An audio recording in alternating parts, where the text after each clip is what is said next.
Welcome back.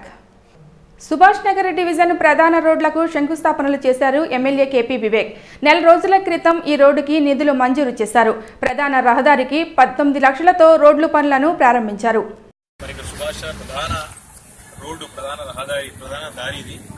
మరి ఎన్నో రోజుల నుంచి కూడా చాలా తీవ్రమైనటువంటి పరిస్థితులు ఉన్న దృష్ట్యా మరి ఇక్కడంతా కూడా మరి ఎక్కువ కార్మికులు మరి ఎక్కువ పేద మధ్యతరగతి కుటుంబాలు నివసించే ప్రాంతం ఇది.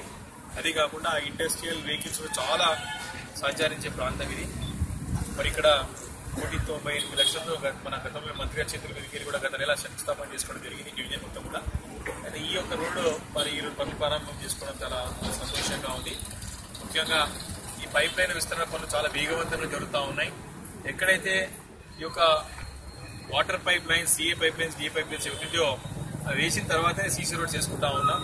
కాబట్టి చాలా ప్రాంతాల్లో కూడా ఇంకా సీసీ రోడ్ చేసేది ఉన్నది. డెఫినెట్ గా ఇక్కడ ఉన్నటువంటి కార్యకర్తలు, పార్టీ కార్యకర్తలు కానీ, సంక్షేమ సంఘం నాయకులు కానీ సమస్య దృష్టిలో ఈ యొక్క సమస్యలు కూడా మా దృష్టికి తీసుకొస్తే తప్పకుండా వాటి పరిశీలించడానికి ఎల్లప్పుడు సిద్ధంగా ఉంటామని చెప్పి పని చేసుకుంటూ సెలవు తీసుకుంటాం. ఈరోజు సుభాష్ నగర్లోని మెయిన్ రోడ్డు అలాగే కంపల బస్సులో కొన్ని రోడ్లకు మన యంగ్ డైనమిక్ లీడర్ వివేకానంద గారి చేతుల మీదుగా ఈరోజు కొబ్బరికాయ కొట్టి రోడ్డు పనులు ప్రారంభించడం జరిగింది. కార్యక్రమానికి హాజరైనటువంటి మా శ్రీమతి దేవగారి శాంతి కార్పొరేటర్ గారికి, అలాగే స్థానిక నాయకులు సత్యనారాయణ రెడ్డి గారికి, వెంకటరామరెడ్డి గారికి, నాగిరెడ్డి గారికి పేరు పేరున ప్రతి ఒక్కరికి కూడా ధన్యవాదాలు తెలియజేస్తున్నాను. అభివృద్ధి అనేది స్టార్ట్ అయింది. డెఫినెట్ గా మన ఈ పీరియడ్ లోపు సుభాష్ నగర్ ని ఒక స్వచ్ఛమైన బంగారు సుభాష్ నగర్ గా తీర్చిదిద్దేందుకు మన ఎమ్మెల్యే గారి సహాయ సహకారాలతో ముందుకు పోదాం. బ్యాంకు ఖాతాలపై కార్మికులకు అవగాహన కల్పించడంలో కార్మిక శాఖ సఫలమవుతోంది. కార్మికులు సైతం ఖాతాలను తెరిచేందుకు ఉత్సాహం చూపుతున్నారు. పెద్ద నోట్ల రద్దు, ఈ-వాలెట్ కు అందుబాటులోకి తీసుకువస్తున్న నేపథ్యంలో ప్రతి ఒక్కరికి బ్యాంక్ ఖాతాలు తప్పనిసరిగా ఉండాల్సిన విషయం తెలిసిందే. కార్మిక శాఖ సంఘటిత, అసంఘటిత కార్మికులందరికీ బ్యాంకు ఖాతాలను తెరిపించేందుకు చర్యలు చేపట్టింది. ఇందుకోసం ముందుగా అవగాహన కార్యక్రమాలు నిర్వహించి బ్యాంకు ఖాతాల అవసరాన్ని కార్మికులకు తెలియజేస్తోంది. ఇందులో భాగంగా గత నెల 30వ తేదీ వరకు గ్రేటర్ పరిధిలో 6,000 మంది కార్మికులకు ఖాతాలు తెరిపించిన అధికారులు అసంఘటిత కార్మికులపై ప్రత్యేక దృష్టి పెట్టినట్లు కార్మిక శాఖ సంయుక్త కమిషనర్ గంగాధర్ తెలిపారు. సాధారణంగా అసంఘటిత కార్మికుల్లో నిరక్షరాస్యులు అధికంగా ఉండడంతో వారికి బ్యాంకు ఖాతాలను తెరిపించడం కొంత క్లిష్టమైన ప్రక్రియ అయినప్పటికీ వారికి ఖాతాలు తెరిచేందుకు తమ సిబ్బంది అన్ని విధాలా సహకరిస్తున్నట్లు తెలిపారు.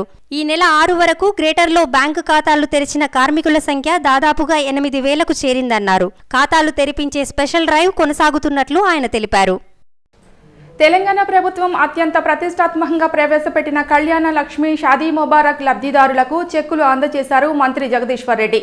అర్హులైన 177 మంది లబ్ధిదారులకు చెక్కులు అందజేశారు. టీఆర్ఎస్ ప్రభుత్వం ఎన్నికల్లో ఇచ్చిన హామీలను అన్నింటినీ అమలు చేస్తోందని తెలిపారు జగదీష్ రెడ్డి. సూర్యాపేట జిల్లా స్థానిక శ్రీ వెంకటేశ్వర కళాశాలలో ఏర్పాటు చేసిన కార్యక్రమానికి ముఖ్య అతిథిగా హాజరైన మంత్రి జగదీశ్వర్ రెడ్డి చేతుల మీదుగా అర్హులైన 177 మంది లబ్ధిదారులకు చెక్కులు అందజేశారు. ఈ సందర్భంగా మాట్లాడుతూ ఎన్నికల్లో ఇచ్చిన హామీలను పూర్తిగా అమలు చేస్తున్నామన్నారు. దేశంలో ఎక్కడా లేని విధంగా పార్టీ సభ్యత్వం తీసుకున్న ప్రతి ఒక్కరికి బీమా పథకం వర్తించేలా నిర్ణయించామని మంత్రి చెప్పారు. ఆడపిల్ల పుడితే పెళ్లి చేయడం భారం అవుతుంది, పెళ్లి చేయలేకపోవడం అవమానం అవుతుంది తల్లిదండ్రులకు. అందుకే పొరుట్లోనే వదిలించుకునే ప్రయత్నం చేస్తున్నారు. ఆ చివరికి బాధపడే బదులు ఆ మొదట్లోనే వదిలించుకునే ప్రయత్నం చేస్తున్నారు అని చెప్పి కారణం తెలియదు. ఆ కారణం కనుక్కున్న తెలిసిన మరుక్షణమే ఒక మాట కూడా అడగకుండా ఆ పెళ్లి బాధ్యత మనమే తీసుకుంటే, ప్రభుత్వమే తీసుకుంటే, పెళ్లి చేయలేని ఇబ్బందులు ఉన్న వాళ్ళు ఎవరైతే ఉన్నారో ఆ ఆడపిల్లల పెళ్లిలు ప్రభుత్వమే చేస్తే ఆ ఇంటికి లక్ష్మి వచ్చిందని చెప్పి సంతోషపడి సాదుకుంటారు కదా, మనం ఎందుకు చేయొద్దు అని చెప్పి ప్రశ్నలు ఏమవుతారు. ఏదైనా మహిళల పేరు మీద చేయడం ద్వారానే ఆ కుటుంబానికి రక్షణ వస్తుంది అని చెప్పి ఆలోచన చేసి పూర్తిగా అన్ని ప్రభుత్వ కార్యక్రమాలను కూడా మహిళల ద్వారా, మహిళల పేరు మీద చేస్తున్న ప్రభుత్వం మన ప్రభుత్వం. ముఖ్యమంత్రి కేసీఆర్ హామీ మేరకు దత్తత గ్రామాలైన ఎర్రవల్లి, నరసన్నపేట గ్రామాల్లో 530 డబుల్ బెడ్రూమ్ల ఇండ్లు నిర్మాణాలు పూర్తి చేసుకుని ఈ నెల 23న దాదాపు 500 మంది వేద పండితుల ఓజాలు చేసుకుని సామూహిక గృహ ప్రవేశాలు చేసుకుంటున్నారు. తెలంగాణ వ్యాప్తంగా చేపట్టబోయే డబుల్ బెడ్రూమ్ నిర్మాణాలకు మోడల్గా ఈ 2 గ్రామాలు తీసుకుని అభివృద్ధి చేస్తుండడం, ఈ నెల 23న గృహ ప్రవేశాలకు ముహూర్తం పెట్టడంతో తెలంగాణ ప్రజల అందరి చూపు ఈ గ్రామాలపైనే ఉంది. తెలంగాణ రాష్ట్ర వ్యవసాయ కార్మిక సంఘం ఆధ్వర్యంలో మహబూబాబాద్ జిల్లా కలెక్టరేట్ కార్యాలయాన్ని వివిధ సంఘాల మద్దతుతో ముట్టడించారు. కేంద్ర రాష్ట్ర ప్రభుత్వాలు ఇచ్చిన హామీలను నిలబెట్టుకోవాలని ఈ సందర్భంగా డిమాండ్ చేశారు. తెలంగాణ రాష్ట్ర వ్యవసాయ కార్మిక సంఘం ఆధ్వర్యంలో మహబూబాబాద్ జిల్లా కలెక్టర్ కార్యాలయంను వివిధ సంఘాల మద్దతుతో ముట్టడించారు. కేంద్ర రాష్ట్ర ప్రభుత్వాలు ఇచ్చిన హామీలను నిలబెట్టుకోవాలని ఈ సందర్భంగా డిమాండ్ చేశారు. 30-40 సంవత్సరాల కాలంగా సాగు చేస్తున్న గిరిజన దళిత పోడు రైతులకు శాశ్వత పట్టాలు ఇవ్వాలని, అదేవిధంగా 500 జనాభా దాటిన గిరిజన తండాలను గ్రామ పంచాయతీలుగా మార్చాలని, బీసీ సప్లాన్ ఏర్పాటు చేసి అమలు పరచాలని ఈ సందర్భంగా డిమాండ్ చేశారు. ప్రభుత్వం గతంలో ఇచ్చిన విధంగా దళితులకు 3 ఎకరాల భూమిని ఇవ్వాలని కోరుతూ వినతి పత్రం సమర్పించారు. జగద్గిరిగుట్ట డివిజన్ పరిధి శివనగర్లో ఫ్రీ ఆయుర్వేదిక్ మెడికల్ క్యాంపును కాలనీ వాసుల సౌకర్యార్థం ఏర్పాటు చేశారు. ఈ కార్యక్రమాన్ని కాలనీ సంక్షేమ సంఘం నాయకుడు రత్నేశ్వర్ ప్రారంభించారు. వాటికి సైడ్ ఎఫెక్ట్స్ రావటము, కొత్త ప్రాబ్లమ్స్ క్రియేట్ అవ్వడం, ఒక ప్రాబ్లం కోసం వాటికి ఇంకో ప్రాబ్లం క్రియేట్ అవుతుంది. ఆయుర్వేదం మందుల ద్వారా పూర్తి స్థాయిలో ఎనీ కైండ్ ఆఫ్ ప్రాబ్లం అయినా సరే పూర్తి స్థాయిలో నివారణ జరిగింది అనమాట. ఫర్ ఎగ్జాంపుల్ గ్యాస్ట్రిక్ ప్రాబ్లం, అలాగే వచ్చేసి కీళ్ళ నొప్పులు, మోకాల నొప్పులు, నరాల నొప్పులకి, అలాగే వచ్చి ఆయుర్వేదంలో పూర్తి స్థాయి నివారణ జరుగుతుంది. అలాగే షుగర్ వ్యాధిగ్రస్తులకు కంటిన్యూగా ఒక 6 months కోర్స్ వాడగలిగితే పూర్తి స్థాయిలో అది నార్మల్గా ఉండటానికి అవకాశం ఉంటుంది అన్నమాట. ఇది టోటల్ గా ఏంటంటే చాలా వండర్ఫుల్ రిజల్ట్స్ వస్తాయి. హై స్టాండర్డ్స్ పూర్తి ఆయుర్వేద ఆయుష్ డిపార్ట్మెంట్ సర్టిఫై చేసినటువంటి ఈ యొక్క ఆయుర్వేద మందులు. ఇది కొంతమంది సమాజంలో కొంతమందికి తెలియక దీర్ఘకాల వ్యాధులకి లోనవుతూ ఉంటారు. సో ప్రతి ఒక్కరి సామాన్య తెలియటం కోసం మేము కొంతమంది లోకల్లో ఉన్నటువంటి వాళ్ళతో అసోసియేట్ అయ్యి ఈ క్యాంప్ కండక్ట్ చేస్తాం. కొత్తగా వెల్ఫేర్ అసోసియేషన్ ఫామ్ అయిన సందర్భంగా ఆయుర్వేదిక్ మెడికల్ క్యాంప్ ఏర్పాటు చేయడం జరిగింది. ఈ ఆయుర్వేదిక్ మెడికల్ క్యాంప్ ద్వారా అనుభవజ్ఞులైనటువంటి డాక్టర్లసే అన్ని రోగాలకు, షుగర్స్ కానీ, బీపీలు కానీ, తర్వాత ఆస్తమా కానీ, అలర్జీస్ కానీ, గ్యాస్ట్రోఎంట్రాలజిస్ట్ కానీ అన్నిటికీ సంబంధించి అన్ని మొత్తము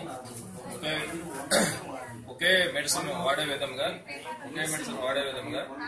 అది కాకుండా అనలైజర్ సిస్టమ్ ద్వారా అందరికి ఫ్రీ టెస్ట్ చేసేసేసి బాడీలో ఏమేమి ప్రాబ్లమ్స్ ఉన్నాయి, ఏమేమి ఎట్లా చేయాలి, మెడిసిన్స్ కాకుండా ఎక్సర్సైజ్ ద్వారా ఏమేమి చేయొచ్చు, ఏమేమి మెడిసిన్స్ వాడితే ఈజీగా రికవర్ అవుతారు, ఎక్కువ ఖర్చు కాకుండా అల్లోపతి కాకుండా ఆయుర్వేదం ద్వారా చేయడానికి అందరికీ ఉపయోగపడే విధంగా చేయాలనే ఉద్దేశంతో ఈ క్యాంప్ ఏర్పాటు చేశాము. కాబట్టి ఇక్కడ నుంచి పేషెంట్స్ ప్రతి ఒక్కరికి కూడా ఇక్కడే కాకుండా ప్రతి ఏరియాలో కూడా మేము చేయడానికి ముందుంటున్నాం. కాబట్టి మాకు ప్రతి ఒక్కరు కూడా సహకరించి ముందుకు తీసుకెళ్లాలని ఆలోచనతో మేము కూడా ముందుకు వెళ్తాము.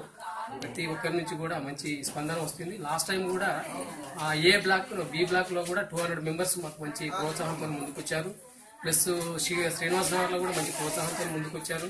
ఆ తర్వాత శ్రీడీల్స్ లో భూదేవిల్స్ లో కూడా ప్రోత్సాహంతో ముందుకొచ్చారు. ఇంకా ఇప్పుడు నెక్స్ట్ ఇంకొకటి జీవన్ జ్యోతిలో కూడా సండే కూడా పెట్టడం జరుగుతుంది. మరి అక్కడ కూడా మంచి స్పందన వస్తుందని నేను ఆశిస్తున్నాను. కాబట్టి ఈ అవకాశం ఇచ్చినటువంటి మరి ఈ కమిటీ వారికి ప్లస్ అందరికీ కూడా పేరున ధన్యవాదాలు. శాసనసభ శీతాకాల సమావేశాలు ఈ నెల 16 నుంచి నిర్వహించాలని తెలంగాణ సర్కార్ నిర్ణయించుకుంది. సమావేశాల నిర్వహణపై మంత్రులు, అధికారులతో చర్చించిన ముఖ్యమంత్రి కేసీఆర్ ఈ నెల 16 నుంచి అసెంబ్లీని సమావేశపరచాలని గవర్నర్ని కోరుతూ నోట్ పంపాలని శాసనసభ కార్యదర్శికి ఆదేశించారు. శాసన శీతాకాల సమావేశాలు ఈ నెల 16 నుంచి నిర్వహించాలని తెలంగాణ సర్కార్ నిర్ణయించింది. సమావేశాల నిర్వహణపై ఇవాళ మంత్రులు, అధికారులతో చర్చించిన ముఖ్యమంత్రి కేసీఆర్ ఈ నెల 16 నుంచి అసెంబ్లీని సమావేశపరచాలని గవర్నర్ను కోరుతూ నోట్ పంపాలని శాసనసభ కార్యదర్శిని ఆదేశించారు. పెద్ద నోట్ల రద్దు, తదనంతర పరిణామాలు, తెలంగాణలో నగదు రహిత లావాదేవీలు, రైతులు, విద్యార్థుల సమస్యలు తదితర అంశాలు ఈ సమావేశాల్లో ప్రస్తావనకు వచ్చే అవకాశం ఉంది.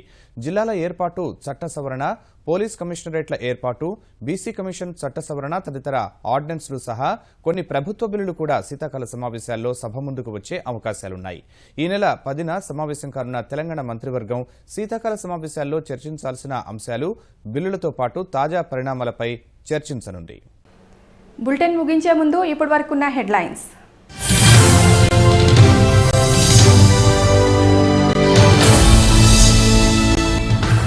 కళ్యాణ లక్ష్మి షాదీ ముబారక్ లబ్ధిదారులకు చెక్కులు అందించిన మంత్రి. ఎన్నికల్లో ఇచ్చిన హామీలన్నింటినీ అమలు చేస్తున్నామన్న జగదీశ్వర్ రెడ్డి.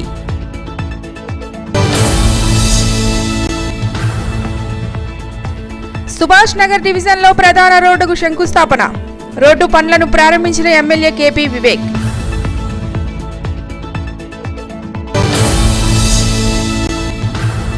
భద్రాద్రి కొత్తగూడెం జిల్లా ఫారెస్ట్ ను తనిఖీ చేసిన కలెక్టర్.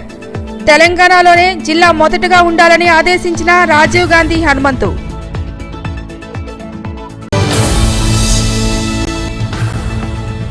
మొట్టమొదటిసారిగా తెలంగాణలో శబరిమలకు వెళ్లేందుకు రైలు. హర్షం వ్యక్తం చేసిన అయ్యప్ప స్వాములు.